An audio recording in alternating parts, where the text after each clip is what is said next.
Ambak, c'est le surnom que les Ivoiriens donnent à Ahmed Bakayoko.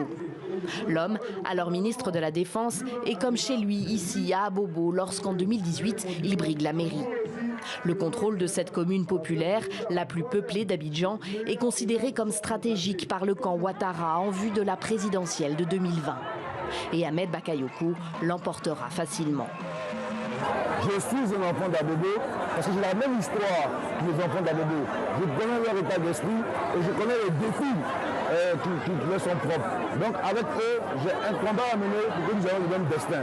J'ai des projets pour Abobo et c'est ça le plus important. Ahmed Bakayoko a grandi à Adjamé, un autre quartier populaire de la capitale économique ivoirienne, dans une famille de la classe moyenne.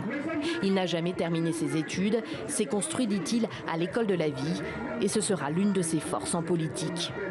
Au point d'être appelé à la primature l'été dernier par le président Ouattara, après le décès soudain du Premier ministre Amadou Gon Coulibaly.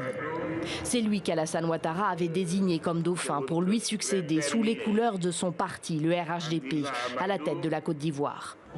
La rumeur prête alors à Ahmed Bakayoko l'envie de tenter sa chance à quelques mois de la présidentielle.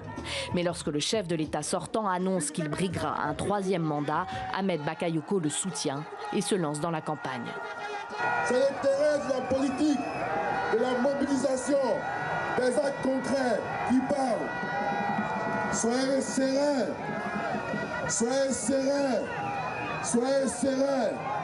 Les gens vont bavarder jusqu'à... Ils vont bavarder. Mais nous, on sera là.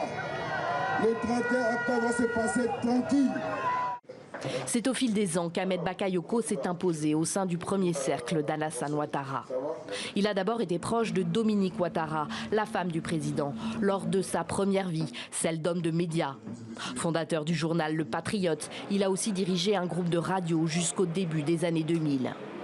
Jusqu'à ce qu'il soit nommé en 2003 ministre de la mouvance Ouattara au sein du gouvernement d'union nationale constitué après les accords de Marcoussis. 7 ans plus tard, Alassane Ouattara, président, le nommera à l'intérieur, puis à un autre poste clé, la défense en 2017.